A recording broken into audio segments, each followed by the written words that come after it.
Fortunate for me, the burden of child-rearing expenses has come to an end. Let's part ways, were the shocking words John dropped on me as we prepared for a funeral. Despite his known selfishness, this revelation surpassed my imagination. He disclosed his desire to marry a woman who did not want children, and the prospect of continued financial losses on child support and medical bills for our son Charlie loomed over me.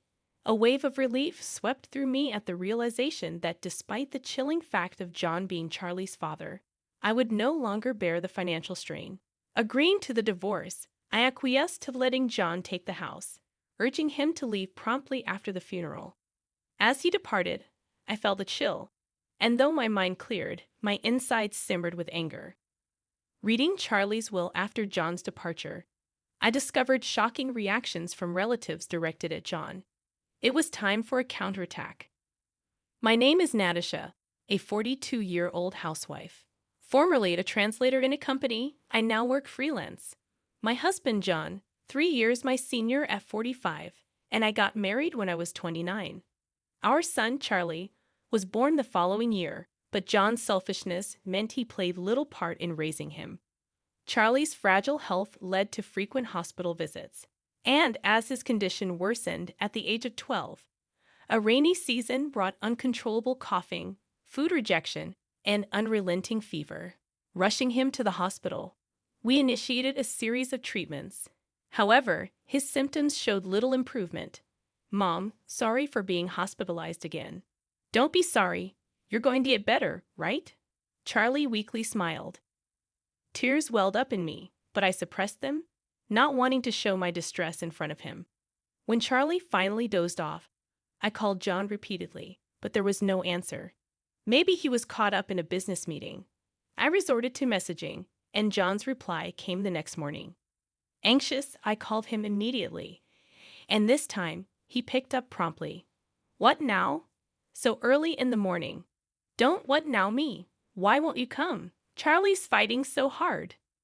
Well, my being there won't cure his sickness, right? And hey, the hospital bills must be piling up again. Tell the doctor to charge him as soon as possible. What? How can you say that? Can't hear you. I'm off to work now. Waita. John hung up without listening further. His indifference towards Charlie was not new, but this level of cruelty was unprecedented. Clenching my phone, I shook with anger. As the rainy season turned to summer, Charlie's condition showed no signs of improvement. The doctors doubted he would make it to winter. Cutting back on work, I spent more time with him. Mom, you've been with me from morning to evening lately. Is your work okay? It's fine. I'm managing everything from home, so don't worry. If you say so. Charlie didn't seem convinced. He probably thought my work had dried up because of him. To avoid causing him more stress, our conversations shifted focus. I positioned my laptop in front of Charlie, working within his line of sight. Charlie, an avid reader, spent most of his days immersed in books. Despite his frailty, he also enjoyed studying and attended the hospital school whenever he felt well enough. I wanted to grant him every wish, but John, on the contrary, expressed clear displeasure. He not only avoided visiting Charlie, but also incessantly complained at home.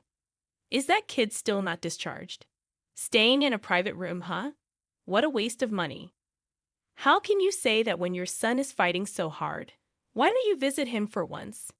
I'm busy, okay? You visiting him is enough. John's attitude remained unchanged, and he never visited Charlie in the hospital, despite being his father. I knew Charlie must be feeling lonely, but I refrained from forcing John to visit against his will. By this time, John often came home late, reeking of alcohol. He attributed it to client entertaining, but lipstick on laundered shirts and motel receipts hinted at an affair. He couldn't spare time for Charlie, but found time for another woman. My love for John had dwindled, but I hesitated to divorce him, fearing it would sadden Charlie. Enduring the situation, Charlie's health deteriorated. John's late arrivals continued, marked by the scent of alcohol. He claimed it was for client entertainment, but lipstick-stained shirts and motel receipts suggested otherwise. While my affection for John had waned, I worried that divorcing him would bring further distress to Charlie. During this time, Charlie's condition worsened. The doctor delivered shocking news during a summoned meeting. "I'm sorry, but he only has about a month left." "Doctor, isn't there anything you can do?" "There's not much more we can do." Breaking down in tears, the doctor assured me, "We'll do our best till the very end." For about half a month, the emotional journey grew more intense.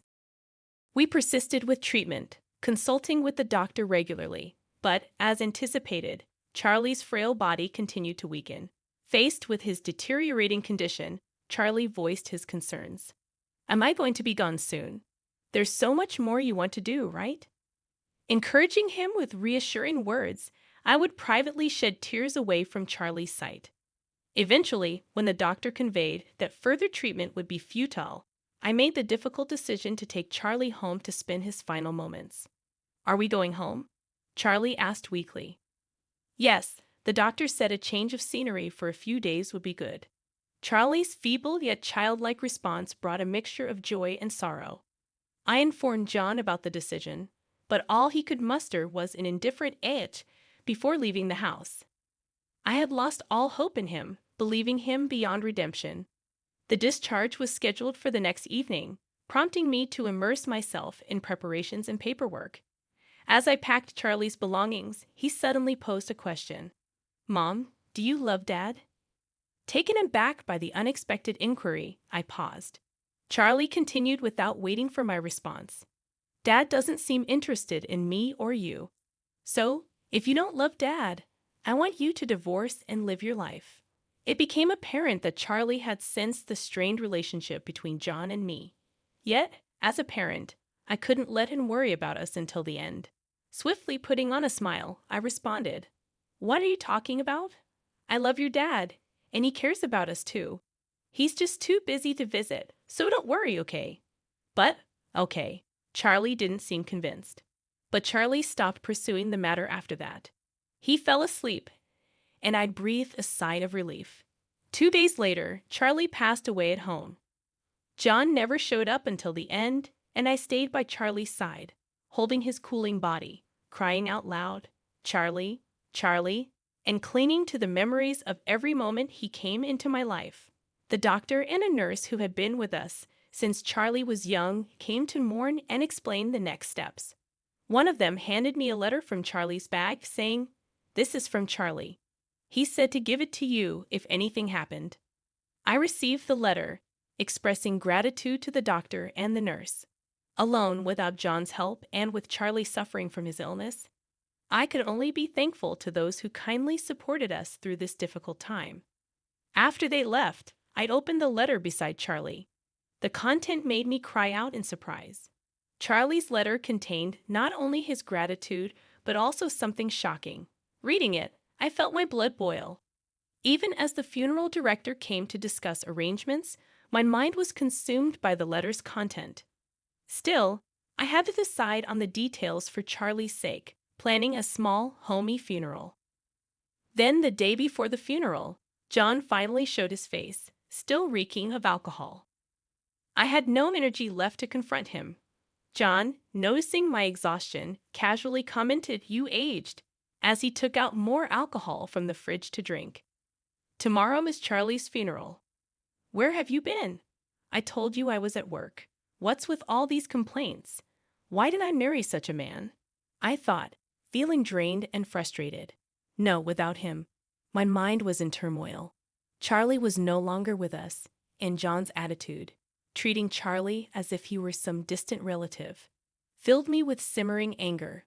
However, arguing with him seemed pointless, so I decided to focus on the funeral arrangements for the next day. During the preparations, John dropped a bombshell. "Lucky me, no more child-rearing expenses. Let's get divorced." I couldn't hide my shock at his callous words. Despite knowing his selfish nature, this was beyond anything I had expected. He continued callously, "There's a woman I want to marry, but she doesn't want kids. So, with Charlie alive, the child support and medical expenses would drain my money." Ah, what a relief. I felt a chill run through me at the realization that such a man was Charlie's father. As my head cleared, my anger boiled over, and I reluctantly agreed to the divorce. Fine then. I'll take the house.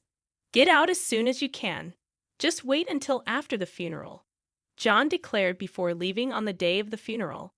I read Charlie's will, and John turned pale while relatives glared at him with fierce faces. Now it was time for my counterattack.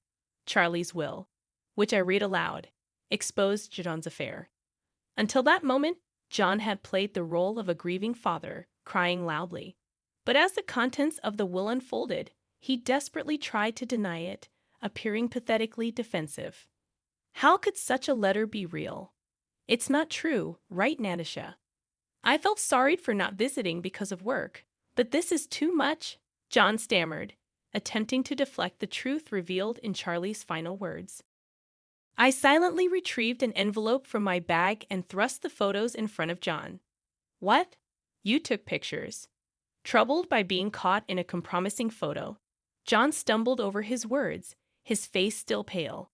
I smiled sweetly and asked the relatives to pass around a few more photos that I had. Whispers of disgust and small cries of shock arose from all around. Despicable. Not visiting his frail son, but being seen with this woman in such a scandalous manner. The glares at John intensified, and he slumped down in his seat. I then presented John with the divorce papers. He looked up at me in shock, his voice cracking as if he was about to cry. You didn't pay attention to me because you were always nursing him. It was just a fling. Forgive me. I don't want a divorce. Not paying attention. You're not a child. I repeatedly asked you to help me nurse him, but you always ran away, claiming work as an excuse. But nursing is dirty. As soon as John said that, he disappeared from my view. When I looked down, he was crawling on the floor, with my father-in-law standing over him, breathing heavily. You! What do you mean nursing your own son is dirty enough with the jokes? A parent who doesn't care for their child isn't a parent at all. You're the lowest of the low. My in-laws, who had always adored Charlie, celebrated every hospital discharge with a meal, bought Charlie his favorite things, and never missed a visit. They had been covering for John, believing his excuses about being busy at work, never imagining their own son could be such a disgrace. Tears streaked their faces as they glared at John, who sat in disbelief, clutching his cheek where he'd been struck. Natasha, I'm so sorry. We had no idea. If we knew he was such a man, we would have encouraged you to divorce him sooner. We are truly sorry. They began to bow deeply, and I hurried to lift them up. It wasn't their fault. Charlie loved his grandparents, and their presence was one reason I hadn't divorced John. You guys are not to blame. Look, Charlie's letter says thank you and stay healthy. Charlie and I both love you very much, Natasha. Thank you. Sorry. Charlie's mother-in-law hugged me, sobbing quietly, and his father-in-law was also crying, apologizing to me. John, finally coming to his senses, stood up and pointed at me, yelling, "Don't be ridiculous. She's just an old lady who couldn't even take care of her husband, a failure of a wife." John, as my father-in-law, lunged towards John. I stepped in front of John, and he looked at me with a fearful yet defiant glare. What? You got something to say? Not really. This is reality. No one here is on your side. And make sure to pay back the money you've borrowed from many people, haven't you? How do you know about that? At my words, relatives who had lent John money began murmuring. After reading Charlie's letter, I had contacted the relatives. Charlie had overheard John's expensive activities, involving a woman from a nightclub who loved lavish things like brand products and overseas trips. John, paying for all of it, could never afford such a lifestyle on his salary alone. Realizing this, I had checked if anyone had lent him money, and to my surprise, it wasn't just John's relatives but mine as well. Under the pretense of Charlie's medical expenses, while I had initially informed them just to thank and promise repayment, with the current situation, they realized John had used the money not for Charlie, but for his affair. Don't joke with me. I lent that money thinking it was for Charlie. Give me back my $20,000 right now. Same here. I want my $40,000 back. These words set off a cascade of demands from various relatives for the money they had lent. John looked around, his face turning even paler with each claim. Then he turned to me, smiling weakly. Natasha, we're a couple, right? You'll help me, won't you? What? Are you serious? You didn't help with nursing, didn't contribute to the medical expenses, or even the living expenses, and instead borrowed from everyone for your own selfish needs. Unbelievable. Why might I help you? Don't say things like that. With a pathetic voice, John slumped back down, seemingly out of energy to retort. I looked down at him, ready to deliver the final blow, and called to the entrance, Cheryl, please come in. Why is she here? John's face was a picture of sheer panic as he stared at the entrance. The woman named Cheryl walked towards me hesitantly. She looked plain with light makeup, a stark contrast to the woman in the photos. I invited her on Charlie's last day.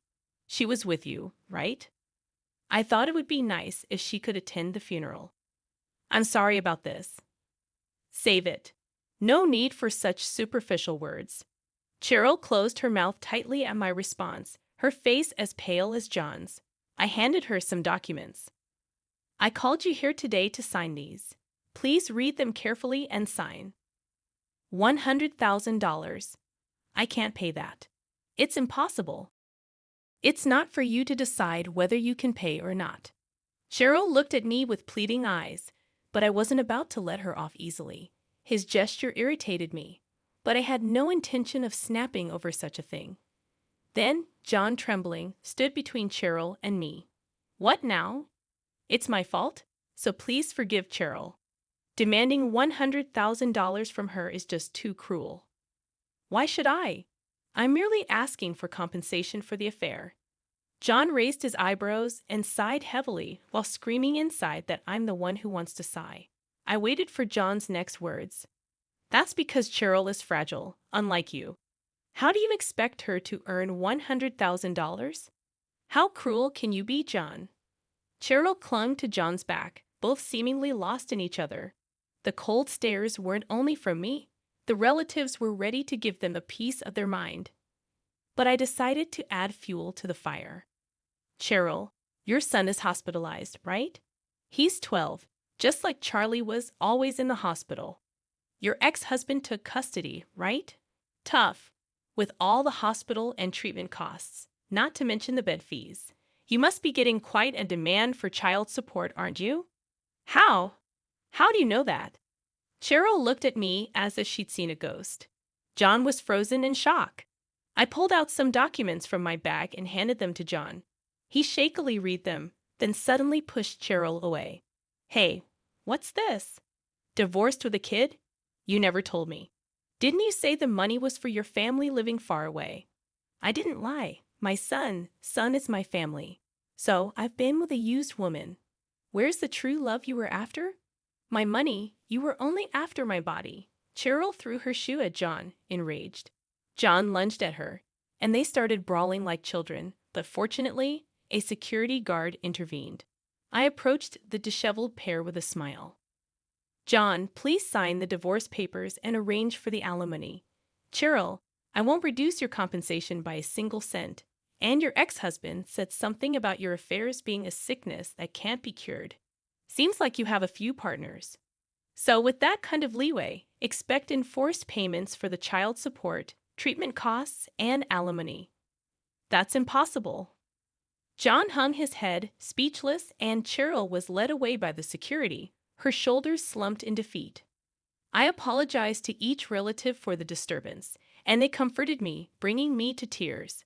After that, my divorce from John was finalized, and we also agreed on the amount of alimony he had to pay, just as I had requested. This incident infuriated his parents tremendously. Moreover, the extended family was outraged to discover they had been deceived too, giving him the cold shoulder. Of course, he was asked to return the money he embezzled, and it seems like he borrowed it from some shady sources.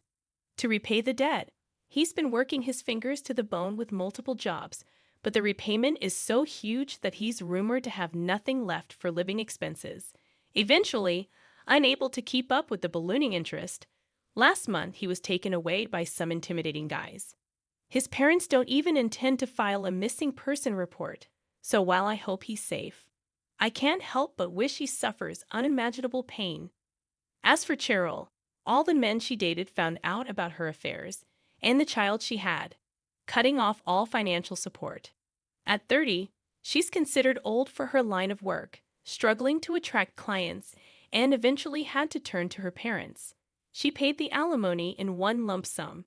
However, she's since been sent to work on a farm on some island, with her wages going directly to her parents for debt repayment. As for me, I moved with Charlie's memorial tablet. I bought a house near the ocean, something Charlie always wanted, and now live there alone with the cat he wished for. I look forward to the times when my in-laws visit, and we reminisce about Charlie. Another letter from Charlie arrived for me. In it, he wrote in slightly blurred script about his gratitude, apologies for leaving for heaven first, and his wish to be my child again in another life. The letter ended with, "Mom, stay true to yourself, stay healthy, and live a long life," inspiring me to live my life for Charlie. Despite the sadness of not seeing my beloved child grow up, I'm living each day to the fullest.